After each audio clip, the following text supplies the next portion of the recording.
It was the kind of summer afternoon that melted the pavement under your feet. The sun blazed overhead, relentless and unforgiving, casting heat waves that shimmered over the empty highway. It was the kind of day where even air conditioners struggled to keep up, and no one wanted to be outside longer than necessary. Yet there he was, James Holloway, standing outside his sleek, black luxury sports car that now sat helplessly on the shoulder of the road like a stranded whale. The hood was popped open, smoke hissing from the engine like an angry beast. Beads of sweat gathered at James's brow, but he barely moved. He wasn't used to this. He wasn't used to problems that couldn't be fixed with a phone call or a platinum credit card. James was a millionaire. No, a multimillionaire. The tech mogul behind one of the most successful app startups in the country. He lived in penthouses, flew in private jets, and had assistants who had assistants. He was sharp, smart, and confident, but utterly useless when it came to anything mechanical, especially when that anything was a high-performance engine that had just died on a highway in the middle of nowhere. Cars zoomed past without slowing down. No one stopped. No one cared. Everyone just assumed he'd figure it out. After all, he looked like someone who belonged on a billboard, not someone who needed help. And then, out of nowhere, a beat-up SUV rolled up behind him and came to a halt. The kind of car that had seen better days, scratches on the paint, a missing hubcap, and the hum of a worn-out engine that had carried it through countless struggles. The kind of car that told a story. From the driver's seat stepped a woman. Simple jeans, a white tank top with a grease stain on the hem, and hair pulled into a messy ponytail. No designer sunglasses, no expensive handbag, but there was strength in her walk and a calm confidence in her eyes. She carried herself like someone who had fought battles and come out stronger. Behind her, a toddler giggled from the car seat, holding a juice box with sticky fingers and wearing a superhero t-shirt 2 sizes too big. Her name was Tasha Reed. James barely looked up, assuming she was just going to ask if he needed to call a tow truck. He wasn't expecting what came next. "You having trouble?" she asked, peering under the hood without waiting for permission. James turned to her, slightly startled. "Oh yeah, I think it overheated." "I don't really. Smells like a busted radiator hose," she said, already leaning in, examining the engine. "You been ignoring your maintenance light." James blinked. Maybe." Tasha smirked. "Of course you have. Rich guys always think these cars run on magic and money." There was no malice in her tone, just brutal honesty mixed with a hint of humor. James didn't quite know how to respond. Within seconds, she had pulled a pair of gloves from her trunk and got to work. James stood awkwardly to the side, watching as this complete stranger took control of the situation like she was born to do it. She popped the reservoir cap, checked the coolant, and shook her head. "Yeah, you're lucky it didn't explode. I can patch this up enough to get you to a service station, or your mansion or whatever," she said. "You're the mechanic?" he asked. "Used to be," she replied. "Now I'm a full-time mom, but some skills don't go away." She nodded toward the back seat, where a toddler gave James a toothy grin and waved. James chuckled. "Your son? That's Tyler. 3 years old and already bossing me around." Tasha worked fast, improvising a temporary fix using a few tools she kept in the back of her SUV. James, fascinated, watched in silence. He wasn't used to being the one without the answers. It was humbling and oddly refreshing. Within 20 minutes, she had the car running again, well enough to make it to the nearest service garage. James was stunned. "I don't know how to thank you," he said. "Don't worry about it." Tasha shrugged, wiping her hands on a rag. "Just pay it forward, and maybe learn how to read your dashboard." James laughed. "Deal." But just as she turned to leave, something caught his eye. A simple silver ring on her finger. Not flashy, not oversized, but elegant, purposeful. He stared for a moment too long. "You married?" he asked, curious. Tasha paused and smiled faintly. "That's a long story," she said. James sensed there was more behind those words. A story of struggle, of strength, of survival. And for the first time in a long while, he was more interested in a person than a deal. As Tasha drove off with her son in the back, James stood there, engine purring beside him, completely floored, not by the fact that his car was running, but by the woman who had fixed it. And he knew that wouldn't be the last time he'd see her. Need help? Tasha asked with a casual confidence that cut through the thick summer heat. James Holloway turned, squinting behind his designer sunglasses. The woman standing before him didn't look like a mechanic. No branded jumpsuit, no gloves, no rolling tool cart. She was just real. Messy ponytail, jeans slightly stained from a long day, and a toddler kicking happily in the backseat of her dusty SUV. He hesitated, almost offended at the idea she could fix something he couldn't. I think it's the radiator," he said, trying not to sound completely lost. "I already called roadside assistance. They said 20 minutes. Tasha chuckled softly. "You'll be here an hour if you're lucky. Let me take a look." Before James could respond, she was already walking toward his car, hands on her hips, eyes sharp and experienced. She peeked under the hood and instantly spotted the issue. "Nope, it's not your radiator. Your serpentine belt slipped off. Probably loosened over time. Nothing major, just annoying." He blinked. "Wait, what? Are you sure?" She gave him a knowing look. "Positive. I've fixed 100 of these." Tasha didn't wait for permission. She walked to her SUV, opened the back, and pulled out an old red toolbox. It was scratched, worn, and obviously used for years, but inside were clean, well-kept tools. Tools that told the story of someone who once did this for a living. James stepped back, unsure whether to be impressed or embarrassed. He was a millionaire tech mogul, one of the brightest minds in artificial intelligence. Yet here he was, being schooled by a single mom in flip-flops and a Target t-shirt. With practiced movements, Tasha tightened the pulley, realigned the belt, and secured everything in place. Her toddler squealed with joy from the SUV, sipping juice and waving at a butterfly. In just under 10 minutes, the engine purred to life. "There you go," she said, stepping back and wiping her hands on a rag she pulled from her back pocket. James stared, stunned. "You fixed that faster than my mechanic ever has." She shrugged, a smile on her lips. "Old habits die hard. I used to be a mechanic before. Well, life happened. Now I'm just a mom trying to keep her kid happy and the lights on." He looked at her differently now. The initial doubt in his eyes had been replaced with something else, respect. "You said you used to be a mechanic?" he asked, curious. Tasha leaned against the car. "Yeah, went to trade school, worked in a shop for 6 years. I loved it, but I had my son, and the hours didn't work anymore. I tried going part-time, but bills don't care about your schedule. So now I take gigs when I can, Uber, Instacart, you name it." James was quiet for a moment, absorbing her words. He was used to high-powered boardroom conversations, investment meetings, and dinner with influencers. But this felt real. "You're seriously talented," he said. "You ever think about going back into the field?" She laughed, more out of disbelief than amusement. "Every day. But I don't have the resources. Tools are expensive. Certifications cost money, and childcare isn't exactly cheap either." There was something about her tone that lingered in the air. Not bitterness, just quiet strength. The kind forged through hardship. Just then, her son called out, "Mommy, I want more juice." Tasha turned, walked to the car, and handed him a fresh bottle. "Say thank you for being patient, sweetheart." "Thank you," the toddler yelled gleefully at James, who gave an awkward little wave in return. As she returned, James glanced at her hand, and that's when he saw it. A simple silver ring on her finger. Not flashy, not decorative, just there. "You're married?" he asked without thinking. Tasha raised an eyebrow. "No, that's my dad's wedding ring. He gave it to me before he passed. Said it would remind me to never settle for a man who couldn't respect my worth." James stood silent for a moment. That hit harder than he expected.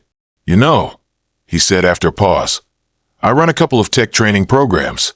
We offer scholarships and grants for women who want to re-enter the workforce, especially in male-dominated fields. Mechanics, electricians, engineers. It's a passion project." Tasha looked at him, surprised. "Are you serious?" "Very. You've got the skills. You just need a door to open, and maybe I can help open it." For the first time since they met, Tasha's confident exterior softened. Her eyes welled just slightly, but she blinked it away. "You don't have to do that," she said. "I want to," James replied, smiling. "Consider it a thank you for saving me from looking like an idiot in front of the internet. I was 2 minutes away from live streaming this disaster." She laughed, and for a moment, the heat of the day didn't feel so heavy. They exchanged numbers, strictly business, of course, and with a final handshake, James got into his now-working car and drove off, still shaken by how a woman in jeans and a toddler in tow had turned his day completely upside down. And as Tasha got back into her SUV, her son munching happily on crackers, she whispered to herself, "Maybe things are about to change." James Holloway was no stranger to gratitude, at least in the performative sense. He'd tipped waiters $100 bills, donated to charities at galas, and sent expensive gift baskets to associates who helped him close multimillion-dollar deals. So when Tasha Reed, a woman who looked like she hadn't had a day off in years, fixed his car with nothing more than a few tools and an unshakable attitude, his instinct was to pull out his wallet. He reached into his sleek designer jacket and pulled out a thick wad of cash. But just as he was about to offer her the first few bills, his gaze landed on something that froze him in place. A ring. It wasn't the kind of ring you'd expect on someone barely making ends meet. No flashy diamonds, no custom engraving, no sign of it being a fashion statement. It was simple, silver, maybe platinum, with a delicate etching around the band. But it radiated significance. It meant something, and it was on that finger. "You're married?" he asked, more curious than judgmental, though his voice gave away a trace of surprise. Tasha noticed the direction of his stare and followed it with a smirk, lifting her hand and twisting the ring slightly between her fingers. "Widowed," she said softly, though her eyes didn't waver. "My husband gave me this before he passed. I wear it to remind myself how strong I can be when things fall apart." There was a pause, a real heavy pause. For once, James had nothing clever to say. The billionaire, who had built his fortune with nothing but confidence and charm, stood speechless on the side of a suburban road. It was in that moment that he saw Tasha for who she truly was. Not just a woman who happened to stop and help him, but someone who had lived, lost, and carried on. He tucked the cash back into his pocket slowly. "You know," he began carefully, "I've sat through so many leadership seminars and motivational conferences, heard all kinds of speeches about grit and determination. But what you just said, that's the realest thing I've heard in years." Tasha shrugged with a modest smile. "You don't survive this world by giving up, especially not when you have a little one depending on you." James glanced into her SUV, where her toddler had now fallen asleep clutching the empty juice box, his head resting peacefully against the window. Something tugged at James's chest, not pity, but admiration. She wasn't just surviving. She was doing it with her head held high. "You know," he said again, this time his voice lighter, "you should be running a company." She laughed. "Right, between diaper changes and night shifts." "I'm serious," James replied. "You've got something, presence, instinct, grit. That's more than I can say for half the people in my office." Tasha raised an eyebrow. "I appreciate that. But right now, my job is keeping a roof over our heads. Anything else is a luxury." James nodded, understanding more than he let on. For all his wealth, he'd grown up in a trailer park outside of Houston. His mother had worked 2 jobs, and he didn't have a father figure worth remembering. But somewhere along the line, he'd forgotten what real strength looked like. Tasha had just reminded him. "You know," he said slowly, "I have this new community initiative I've been working on. It's about bringing people with real-world experience into leadership mentoring roles, women especially. I'd love to get your input, maybe even hire you as a consultant." Tasha blinked. "You don't even know me." He grinned. "No, but I'd like to. And I know enough to say you've got more potential than half the folks I've hired with Ivy League degrees." Tasha studied him. She wasn't someone easily impressed by big promises or rich men with shiny words. But there was something different about James. Maybe it was the way he'd put his money away instead of pushing it into her hand. Maybe it was the fact that he listened, really listened, when she spoke. "You get my car running. I'll get you in the room," he added. She chuckled. "It's already running." They both laughed. In that brief exchange, something shifted. Not in a fairy tale, love at first sight kind of way, but in a real, grounded way. Two people from completely different worlds had crossed paths on a hot afternoon, and against all odds, found common ground. James looked at her one more time. Not at her ring, not at her worn jeans or scuffed sneakers, but at her, Tasha Reed. A single mom, a fighter, a fixer, and maybe the most impressive person he'd met all year. "Thank you, Tasha," he said with genuine respect. She nodded. "You're welcome, Mr. Holloway." "No," he said with a smile. "Call me James." And with that, he stepped back into his now-fixed sports car, glancing once more at the woman who reminded him that real power doesn't always wear a suit or drive a fancy car. Sometimes, it wears a ponytail and carries juice boxes. Tasha stood there, wiping the last bit of grease from her fingers with a crumpled napkin from her glove compartment. The car behind her purred softly now. No more sputtering, no more smoke. She glanced back to check on her son, who was happily munching on animal crackers, entirely unaware that his mother had just stunned a millionaire. James Holloway was still speechless. For a man who'd made millions from being the guy with all the answers, it was rare for him to be this quiet. He looked at Tasha as if seeing her in a completely new light.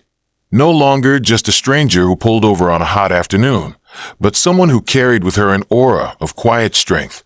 He reached into his designer wallet, thumbing through a stack of crisp bills. "Let me pay you," he said, extending the cash. "You saved me a serious headache." But before the money left his fingers, he noticed something. The silver ring on her left hand gleamed in the sunlight. It wasn't flashy, but it radiated meaning. It was the kind of ring that told a story. "You're married?" he asked, more out of curiosity than anything else. Tasha gave a soft, knowing smile. "Widowed," she replied, not with sadness, but with strength. "My husband gave me this. I wear it to remind myself how strong I can be when things fall apart." James felt the weight of that sentence. It wasn't just the words. It was the way she carried them, with resilience, not bitterness. For years, he'd sat in boardrooms with high-powered executives who used words like grit and resilience as buzzwords. But here it was, in the form of a single mother who had just fixed his luxury car with nothing but skill and confidence. He slowly put the money back into his wallet. "You're clearly brilliant," he said. "Have you ever thought of going back into mechanics, or even something bigger?" Tasha raised an eyebrow. "Something bigger?" "Yeah," James replied. "I've been working on launching a new program, something for people with real talent, but no access to big opportunities. A community initiative to help people start their own businesses, give them resources, mentorship, real backing." Tasha crossed her arms, both intrigued and skeptical. "Sounds great, but I've got a 4-year-old and bills. I don't have time to chase dreams when I'm chasing rent." James nodded. He admired her realism. It made her all the more genuine. "I get that," he said. "That's why the program isn't just theory. It's practical help, childcare support, flexible hours, funding, business coaching. We're trying to build something that works for real life." He pulled a sleek black business card from his pocket and handed it to her. On the front, it read, "James Holloway, Holloway Innovations, Executive Director, Community Empowerment Program." Tasha took the card slowly, her eyes scanning it. She wasn't the type to get impressed by titles, but something about this moment felt different. Not a handout, but a hand reaching down to pull her up, something she rarely encountered. Her son squealed from the back seat, knocking over his juice box. She turned to wipe it up, then looked back at James. "You're serious about this?" she asked, narrowing her eyes. James nodded. "Dead serious. You've got more potential in your pinky finger than most people I've interviewed this year. You've got skills, experience, and most of all grit. I'd be a fool not to offer." For a long second, Tasha didn't speak. She thought about all the nights she'd sat at the kitchen table, calculating grocery budgets down to the penny. The times she'd sacrificed sleep for side gigs. The dreams she'd put on hold just to survive. And now here was a door. One she hadn't knocked on, but one that had opened just the same. She looked down at the card again, then at her son, who was now busy trying to feed a cracker to his stuffed dinosaur. Maybe, just maybe, this was the break she had been praying for. Tasha slipped the card into her pocket and extended her hand. "All right, Mr. Holloway. I'll think about it." He smiled, shaking her hand firmly. "That's all I ask. And Tasha, I have a feeling you won't just join this program. You'll help lead it." As she got back into her SUV and drove off, James stood there, watching her disappear down the street. The same car that had pulled over to help him minutes ago now carried a woman who might just help reshape an entire community. And just like that, a flat tire on a hot afternoon turned into something neither of them saw coming. An opportunity born not out of status, but out of mutual respect, and a chance meeting that was anything but accidental. The buzzing sound of traffic and the rustling of papers didn't faze Tasha as she stood in front of the glass doors of the newly renovated downtown center. A sleek sign above read, "Holloway Community Skills Center." It felt surreal. Just weeks ago, she was under the hood of a broken-down sports car, grease on her hands and her toddler giggling in the backseat.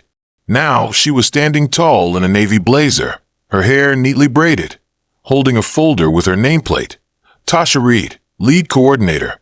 The inside of the center was buzzing with excitement.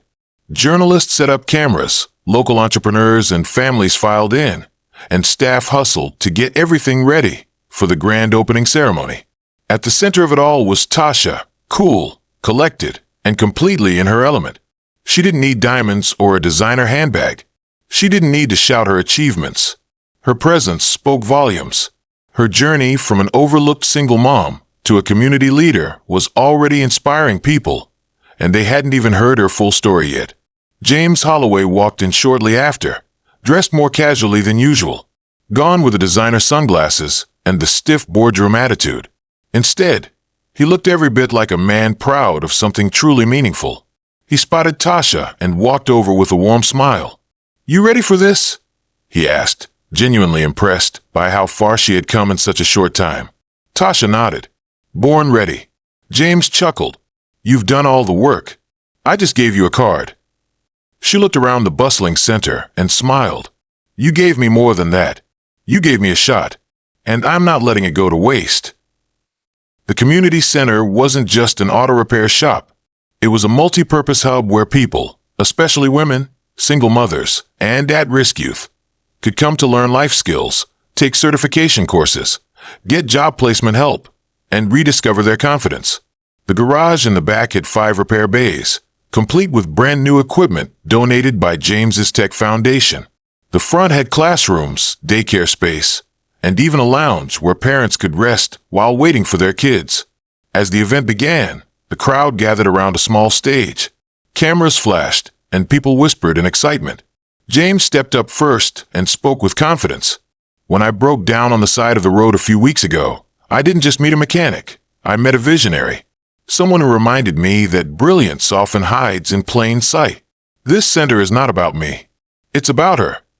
He turned toward Tasha, who stepped forward slowly, holding back tears.